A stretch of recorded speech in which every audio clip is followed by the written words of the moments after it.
जो उस एबे में राशन पहुंचाने जाया करता था। जब फ्रेंची राशन पहुंचाने जाता है तो वो देखता है कि सामने एक लाश लटकी हुई है जिसे काव्य नोच नोच के खा रहे हैं। इसके बाद कहानी की सीन शिफ्ट होती है वेटिकन सिटी में, जहां हम फादर बार्क को देखते हैं जो एक दूसरे फादर से कुछ डिस्कशन कर रहे होते हैं। जहां फादर बार्क को बताया जाता है कि रोमानिया की सेंट कटा एबे में एक नन ने सुसाइड कर लिया और इस केस की इन्वेस्टिगेशन करने के लिए उन्हें वहां पर जाना होगा।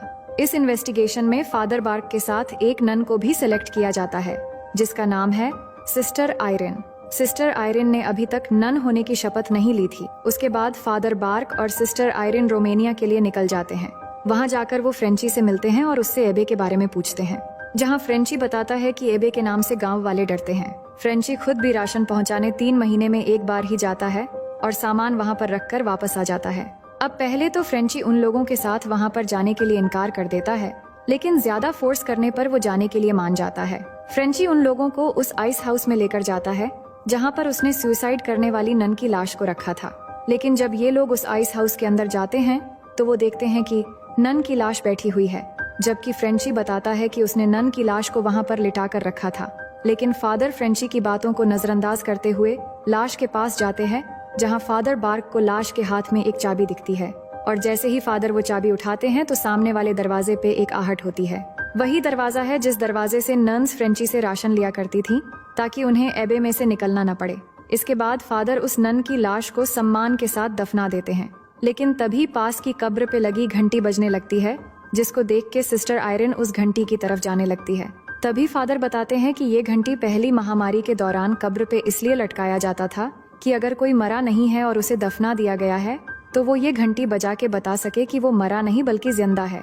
उसके बाद फ्रेंची फादर और सिस्टर आयरन को लेकर एबे के मेन गेट पर जाता है, जहां उसे उस नन की लाश मिली थी। इसके बाद फादर जब ऊपर देख ही रहे थे तो उन्हें खिड़की में एक नन नजर आती है और जब ये लोग एबे के अंदर जाने के लिए आगे बढ़ रहे होते हैं तभी उन्हें सीढ़ियों पे पड़ा खून दिखाई देता है जो अभी भी फ्रेश होता है, जबकि वो नन यानी कि सिस्टर विक्टोरिया 2 हफ्ते पहले मर चुकी थी। ये देखकर फादर और आयरन हैरान हो जाते हैं। इसके बाद ये तीनों एबे के अंदर पहुंच जाते हैं, जहां पर उन्हें मदर सुपीरियर मिलती है जिसका चेहरा ढका हुआ था और उसकी आवाज भी काफी भयानक थी। वो नन फादर बार्क और आयरन को वहां से जाने के लिए कहती है, लेकिन फादर कहते हैं कि अगर वो लोग अभी यहाँ से चले गए तो वेटिकन वाले और लोगों को इन्वेस्टिगेट करने के लिए भेजेगा, क्योंकि अब शाम हो गई थी और अब नन्स की प्रेयर का समय था और इस समय एबे के दरवाजे बंद हो जाते हैं। इसलिए मदर सुपीरियर फादर से कहती है कि एबे की पास वाली जगह पर एक दूसरी जगह है, वो वहाँ पर रुके और कल सुबह आए। इसके बाद फादर फ्रेंची को वहाँ से जाने के लिए कहते हैं और साथ में उसे ये भी कहते हैं कि तुम कुछ दिन बाद यहाँ पर जरूर आना, तब तक हम अपने इन्वेस्टिगेशन पूरी कर लेंगे। अब फ्रेंची जब वापस लौट रहा होता है तो उसे कब्रिस्तान में एक नन का साया नजर आता है, लेकिन जब फ्रेंची उसके पीछे जा रहा होता है तभी एकदम से एक डरावनी नन उस पे हमला कर देती है, लेकिन वो किसी तरह उस नन से अपनी जान बचाकर वहाँ से भाग जाता है। दूसरी तरफ हमें फादर और आयरन को दिखाया जाता है जो रात के डिनर पर किसी बात पर डिस्कशन कर रहे होते हैं। तभी सिस्टर आयरन फादर को बताती हैं कि उसे बचपन में कुछ अजीब अजीब सी विजन आते थे, पर हर विजन के बाद उसे यही ख्याल आता है कि मदर मैरी उसको रास्ता दिखाएंगी। वो बताती है कि बचपन में उसकी मदद वेटिकन ने की थी और यही वजह है कि अब उसे यहाँ पर भेजा गया है। इसी बात पर फादर भी सिस्टर आयरन को 20 साल पहले फ्रांस में हुई एक घटना के बारे में बताते हैं। वो बताते हैं कि वो डेनियल नाम के एक छोटे बच्चे का एग्जॉर्सिज्म कर रहे थे, जिसके दौरान डेनियल काफी ज्यादा घायल हो गया था और कुछ दिनों बाद उसकी मौत हो गई। इस बात ने फादर को अंदर तक तोड़ दिया था और उन्हें लगने लगा था कि उसकी मौत के जिम्मेदार वही है। अब रात को ग्रामोफोन अचानक चलने लगता है, जिसकी आवाज से फादर नींद से जाग जाते हैं। उसके बाद जब फादर चेक करने जाते हैं तभी उन्हें वहाँ एक बच्चा भागता हुआ नजर आता है जो उन्हें एबे के पीछे वाले कब्रिस्तान तक ले जाता है।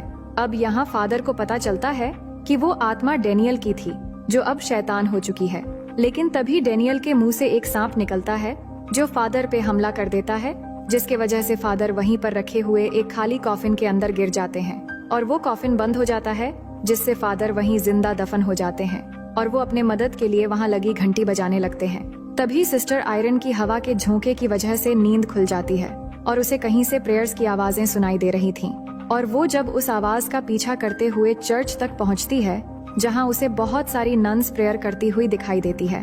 लेकिन वो जब चर्च के क्रॉस के बिल्कुल सामने होती है तो वो देखती है कि चर्च के क्रॉस के पीछे से एक साया उसकी ओर आ रही है और धीरे धीरे वो साया पास में रही एक शीशे तक आ पहुंचती है और अपने भयानक रूप को जाहिर करके आयरन को पीछे से हमला कर देती है, जिससे शीशा टूट जाता है और वहाँ खड़े क्रोस टूट के गिर जाता है, जिससे आयरन डर के वहाँ से भागते हुए बाहर की कब्रिस्तान तक पहुँच जाती है, जहाँ उसे घंटी बजने और फादर के चिल्लाने की आवाज सुनाई देती है।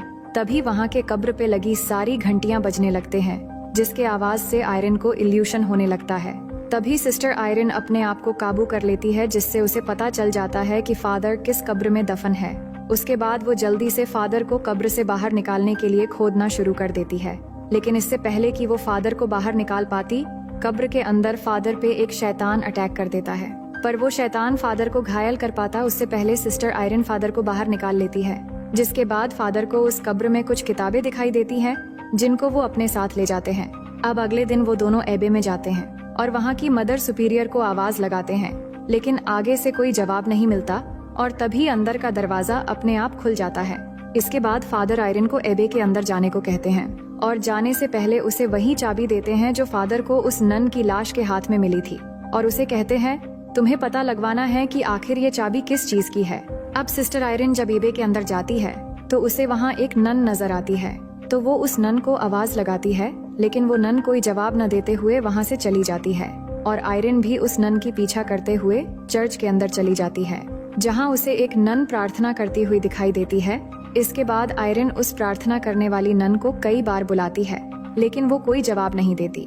तभी पीछे से एक और नन आयरन को आके रोकती है, जिसका नाम था ओहाना। वो आयरन को बताती है कि यहाँ सारी नन्स अपनी अपने शिफ्ट में प्रार्थना करती है और वो अपनी प्रार्थना बीच में रोक नहीं सकते, जिसके बाद वो आयरन को वहाँ से लेके चली जाती है। दूसरी तरफ हम फ्रेंची को देखते हैं, जो एक बार में बैठा हुआ था और उस बार का ऑनर फ्रेंची को बताता है कि इस गांव के एक आदमी की 12 साल की बच्ची ने सुसाइड कर लिया है और उस बच्ची की मौत और गांव में होने वाली दूसरी घटनाएं उस एबे के कारण हो रही है, जिसे गांव वाले श्रापित मानते हैं। ये सुनकर फ्रेंची समझ जाता है कि सिस्टर आयरन और फादर दोनों की जान खतरे में है, इसलिए वो बाहर से एक बंदूक लेके उनकी मदद करने के लिए निकल जाता है। दूसरी तरफ हम फादर को देखते हैं, जो उन किताबों को पढ़ रहे होते हैं जो उन्हें कब्र से मिली थी। उन किताबों में उन्हें वालक का जिक्र मिलता है, जो कि एक शैतान का नाम है। फादर जब ये सब देख रहे होते हैं, तभी अचानक एबे के अंदर जाने वाला दरवाजा बंद होने लगता है, जिसके अंदर सिस्टर आयरन गई हुई थी। दूसरी तरफ सिस्टर आयरन सिस्टर ओहाना से एबे की हिस्ट्री के बारे में पूछती है, जहां हमें सिस्टर ओहाना की वजह से पता चलता है कि इसे 6 से 10 सेंचुरी के बीच यानी सेंट कार्टा को वहां के राजा ने बनवाया था, जो काले जादू का प्रैक्टिस किया करता था, और उसने काले जादू के रिचुअल के बारे में किताबों में लिखा था। असल में वो नरक से कुछ ताकतवर काली शक्तियों को बुलाना चाहता था, लेकिन नर्क की शक्तियों ने उसी का फायदा उठाया और उससे नर्क और इस दुनिया के बीच का दरवाजा खुलवा दिया। पर जैसे ही चर्च के लोगों को इस बारे में पता चला, तो उन्होंने इस जगह पर हमला करके उस राजा को मार दिया और उन्होंने एक पवित्र निशानी में से जीसस क्राइस्ट का खून डाल के उस पोर्टल को बंद कर दिया, और चर्च वालों ने इस जगह को एबे में तब्दील कर दिया। और यहाँ तब से उस शैतान को काबू में रखने के लिए प्रार्थना होती है, जिससे वो शैतानी शक्तियाँ इस दुनिया में ना आ पाए। लेकिन जंग में हुए बॉम्बबारी की वजह से नर्क का वो पोर्टल फिर से खुल गया था। तभी आयरन सिस्टर ओहाना को बताती हैं कि कल रात जब वो यहाँ आई, तब उन्होंने एक नन को देखा था। वो नन बिल्कुल भी पवित्र नहीं लग रही थी, जिस पर सिस्टर ओहाना बताती हैं कि उन्होंने भी उस नन को देखा है, पर वो एक शैतान है और वो नन के रूप में घूमती हैं, ताकि वो नन के बीच आसानी से छुप सके। सिस्टर ओहाना कहती हैं कि वो नन इन लोगों पे काबू करना चाहती हैं, और मुझे लगता है कि इसका ताल्लुक जरूर उस नर्क के पोर्टल से है, और शायद इसी वजह से सिस्टर विक्टोरिया ने सुसाइड कर लिया था। तभी एक नन वहाँ आकर सिस्टर ओहाना को रोक देती है और कहती है कि आयरन को यहाँ से जाना होगा, क्योंकि प्रेयर्स का टाइम हो चुका है। लेकिन सिस्टर ओहाना उसे बताती है कि अब रात हो गई है और सारे दरवाजे भी बंद हो चुके हैं, तो आज रात सिस्टर आयरन को यहीं पर रहना होगा। और जब सिस्टर ओहाना सिस्टर आयरन को एक रूम तक छोड़ के प्रार्थना के लिए जाने वाली होती है, तो सिस्टर आयरन उससे उस चाबी के बारे में पूछती है, लेकिन वो कहती है कि उसे नहीं मालूम, और ये कहकर सिस्टर ओहाना वहाँ से चली जाती है। दूसरी तरफ फादर उस एबे के नक्शे के जरिए अंदर जाने की दूसरा रास्ता ढूंढ रहे होते हैं, और वो नक्शा देखते ही देखते फादर को एबे के नक्शे में वो नर्क का पोर्टल मिल जाता है। मगर इसी दौरान उन्हें मदर सुपीरियर की आवाज सुनाई देती है, जिसके बाद वो मदर सुपीरियर के पास पहुंचकर बताते हैं कि इस एबे में कुछ न कुछ बहुत बुरा हो रहा है, और साथ ही फादर बार्क मदर सुपीरियर से उस चाबी के बारे में पूछते हैं जो सिस्टर विक्टोरिया की लाश से मिला था, जिसपे मदर सुपीरियर कहती हैं कि अब बहुत देर हो चुकी है और आयरन अब नहीं लौटेगी। ये कहते ही मदर सुपीरियर की गर्दन टूट जाती है। ये देख के फादर को कुछ ठीक नहीं लगता और वो जैसे ही मदर की शक्ल देखने के लिए स्कार्फ हटाने लगते हैं तो तभी मदर सुपीरियर अचानक उन पर हमला कर देती है और वहाँ से गायब हो जाती है। दरअसल ये कोई मदर सुपीरियर नहीं थी, बल्कि एक शैतानी आत्मा थी। दूसरी तरफ आयरन को वही विजन फिर से आती है जहाँ मदर मैरी रास्ता दिखाएंगी जिसके बारे में उसने फादर को बताया था। इस बार आयरन को विजन में वो शैतानी नन दिखती है और वो डर कर नींद से उठ जाती है। तभी वो देखती है कि कोई नन उसकी कमरे में प्रार्थना कर रही हैं। इसके बाद आयरन जब उसकी करीब जा रही होती है तो उसकी हाथ से कोई चीज उसके पास आती है और वो जब उसको अपने हाथ में लेती है तभी आयरन को सिस्टर विक्टोरिया के सुसाइड वाला सीन दिखता है और तभी उसके रूम का दरवाजा अचानक खुल जाता है जहाँ पर हमें वो शैतानी नन खड़ा दिखता है। लेकिन आयरन की बाहर देखने से पहले ही वो गायब हो जाती है। तभी बाहर की तरफ से सिस्टर ओहाना की आवाज आती है जिसका पीछा करते हुए आयरन बाहर चली जाती है और चलते चलते वो उस दरवाजे तक पहुंच जाती है जहां पर फेनेटिक डियो लिखा था। इतने में ही वो दरवाजा अपने आप खुल जाता है जिसके पीछे वही शैतानी नन खड़ी थी जो आयरन को अपनी शैतानी ताकत से उस दरवाजे की तरफ खींचने लगती है और इसी दौरान उसकी पॉकेट से वो चाबी गिर जाती है। वो चाबी उस दरवाजे की ओर जाने लगती है, लेकिन उससे पहले आयरन उस चाबी को पकड़ लेती है और दरवाजे पर जा गिरती है। लेकिन तभी वो शैतान फिर से आयरन पर हमला कर देती है, लेकिन वो किसी तरह अपनी जान बचाकर वहाँ से भाग जाती है और रास्ते में वो दूसरी सिस्टर उसे पकड़कर बचा लेती है और बताती है कि अब सिर्फ प्रार्थना से ही उस शैतान नन से बचा जा सकता है। उसके बाद जब सिस्टर आयरन प्रार्थना हॉल पहुँचती है तो वो देखती है कि वहाँ एक नन उस समय प्रार्थना कर रही है और उसके पास में ही एक लाश पड़ी हुई है। लेकिन आयरन जब उस लाश को चेक करने के लिए उसके ऊपर से कपड़ा हटाती है तो उसे पता चलता है कि ये तो सिस्टर ओहाना की लाश है।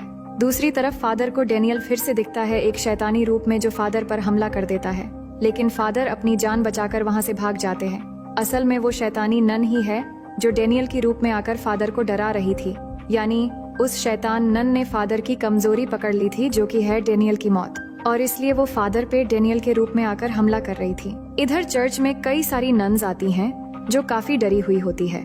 उनमें से एक नन आयरन को कहती है कि वो भी उनके साथ मिलकर प्रार्थना करे और चाहे कुछ भी दिखाई या सुनाई दे, अपनी नजर सिर्फ गॉड पर रखना और प्रार्थना करते रहना।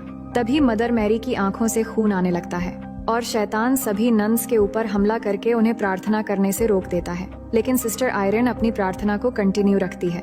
दूसरी तरफ फादर फिर से भागकर उस आइस हाउस में आते हैं जहां उन पर एक शैतान फिर से हमला कर देती है, लेकिन फ्रेंची सही समय पर वहां आके उन्हें बचा लेता है।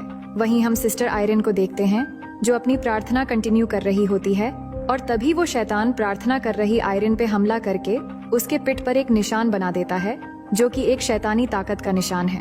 तभी वहाँ पर फादर और फ्रेंची भी आ जाते हैं और आयरन चर्च का दरवाजा खोल देती है और वो अंदर आ जाते हैं और आयरन से पूछते हैं यहाँ क्या हो रहा है, तो वो उन्हें बताती है कि वो बाकी नन्स के साथ मिलकर प्रार्थना कर रही थी। लेकिन जब वो देखते हैं तो वहाँ पर कोई भी नन नहीं थी, बस वो लाश वहाँ पड़ी थी। इसका मतलब सिस्टर आयरन एक विजन देख रही थी। इसके बाद जब आयरन उस लाश के ऊपर से कपड़ा हटाती है तो उसे पता चलता है कि उस नन की मौत बहुत पहले ही हो चुकी थी और अब यहाँ कोई भी नन जिंदा नहीं है। अब इस एबे पे सिर्फ शैतान का राज है। तभी वो लाश आयरन पर हमला कर देती है, लेकिन फादर सामने आ जाते हैं जिससे वो बच जाती है। लेकिन इसी दौरान फादर जख्मी हो जाते हैं और तभी फ्रेंची उसको पकड़ लेता है और फादर आयरन से कहते हैं उनके बैग से पवित्र पानी को क्रॉस पर छिड़क कर उन्हें देने के लिए। उसके बाद फादर उस शैतान को क्रॉस की मदद से जला देते हैं, लेकिन आग लगने की बावजूद भी वो फादर पर हमला करने के लिए आगे बढ़ने लगती है। तभी फ्रेंची उसे गोली मार देता है जिससे वो मारी जाती है। इसके बाद फ्रेंची ये देखकर उन लोगों से कहता है कि बेहतर होगा अब हमें यहाँ से निकल जाना चाहिए क्योंकि शैतान अब बाहर आ चुका है। लेकिन आयरन मना कर देती है कि वो यहाँ से अभी नहीं जाएंगे। सिस्टर आयरन बताती है कि उस शैतान इस दुनिया में आने के लिए उसे एक जिंदा इंसान की शरीर चाहिए जो हम उसे नहीं देंगे। और फादर कहते हैं कि शायद सिस्टर विक्टोरिया ही इस एबे का आखिरी नन बची थी। तभी सिस्टर आयरन बताती है कि सिस्टर विक्टोरिया ने सुसाइड नहीं किया था, बल्कि उसने खुद को सैक्रिफाइस कर दिया था, क्योंकि सिस्टर विक्टोरिया अपनी शरीर उस शैतान को नहीं देना चाहती थी और उस शैतान को रोकने के लिए उस पोर्टल को बंद करना होगा और उसे बंद करने के लिए उन्हें जीसस क्राइस्ट के ब्लड की निशानी ढूंढनी होगी। और वो कहती है कि मदर सुपीरियर की लाश तहखाने में जाने वाली रास्ते में मिली थी, शायद वो निशानी वहीं पर होगी और वो उस जगह जाने का रास्ता भी जानती है। लेकिन सिस्टर आयरन ने अभी तक अपनी शपथ नहीं ली थी, इसलिए वो इस काम को करने से पहले नन की शपथ लेना चाहती है, क्योंकि आयरन को लगता है कि उनके आने वाले विजन गॉड का एक गिफ्ट है, यानी वो अपनी सारी जिंदगी अब गॉड के नाम करने जाने वाली थी। इस बात पर फादर काफी सेटिस्फाइड हो जाते हैं, इसलिए फादर उसे नन की शपथ दिलवाते हैं और अब वो एक नन बन जाती है। अब ये तीनों तहखाने में जाते हैं जहाँ मदर मैरी की मूर्ति थी, जहाँ पर उनका एक हाथ एक दरवाजे की तरफ इशारा कर रहा था, जिस पे फादर आयरन से कहते हैं कि यही आपका विजन है कि मदर मैरी रास्ता दिखाएंगी।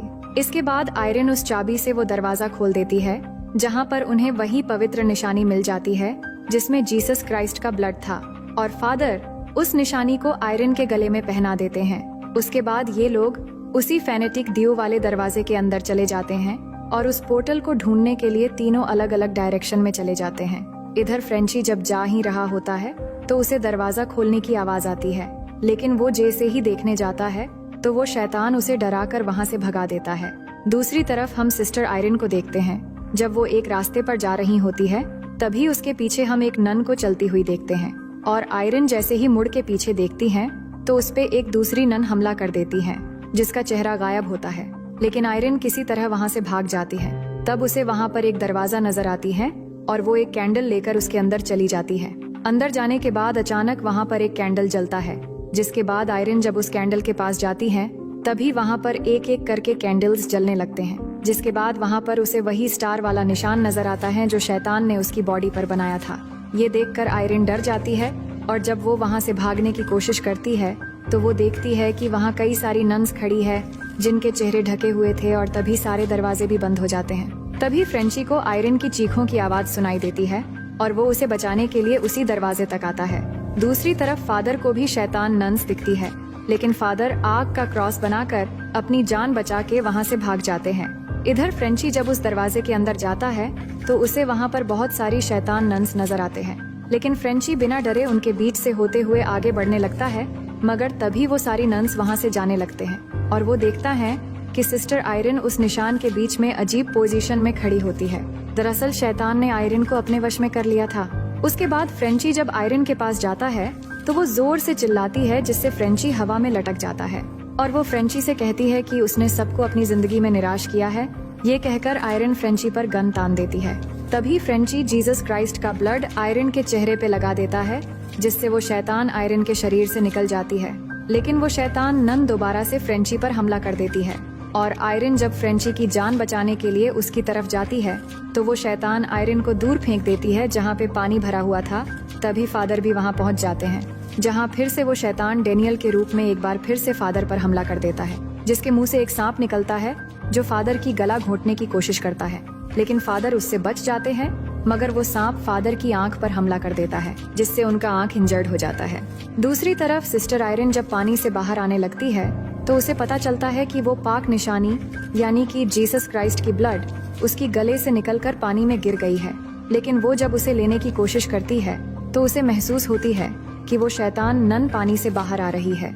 इसके बाद अचानक वो शैतान नन पानी से बाहर निकलकर सिस्टर आयरन पर हमला कर देती है और उसे पानी में डुबोकर मारने की कोशिश करती है। तभी फादर सिस्टर को बचाने की काफी कोशिश करते हैं, लेकिन वो शैतान नन उन्हें दूर हवा में फेंक देती है, जिससे वो बेहोश हो जाते हैं। और तभी सिस्टर उस पाक निशानी को पानी में से अपनी तरफ खींचकर अपने मुंह में भर लेती है, लेकिन तभी आयरन की सांस टूटने वाली थी, इसीलिए वो अपनी हाथ पानी से बाहर निकालती है। तभी उस शैतान नन की नजर उस पवित्र निशानी पर पड़ती है और वो उसे ले लेती है और आयरन को ऊपर उठा देती है। लेकिन जब वो शैतान उस निशानी को देखती है तो वो खाली होती है।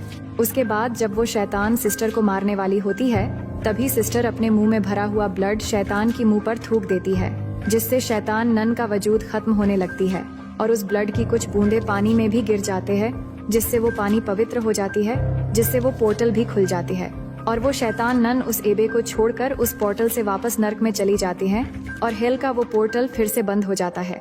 दूसरी तरफ हम ये देखते हैं कि फ्रेंची ने भी सिस्टर आयरन को पानी से बाहर निकल लिया था, जिससे उसकी जान बच जाती है। अब अगली सुबह को दिखाया जाता है जब वो तीनों उस एबे को छोड़कर जाने लगते हैं और जाने से पहले सिस्टर आयरन वहाँ पर लास्ट टाइम प्रार्थना करती हैं और वो फ्रेंची से कहती हैं कि अब ये जगह पूरी तरीके से पवित्र हो चुकी है। अब फ्रेंची उन लोगों को छोड़ने के लिए जाता है, तभी हम फ्रेंची की गर्दन पर उल्टा क्रॉस का निशान बना हुआ देखते हैं। जिससे हमें ये पता चलता है कि उस शैतान ने अपना कुछ अंश फ्रेंची के अंदर छोड़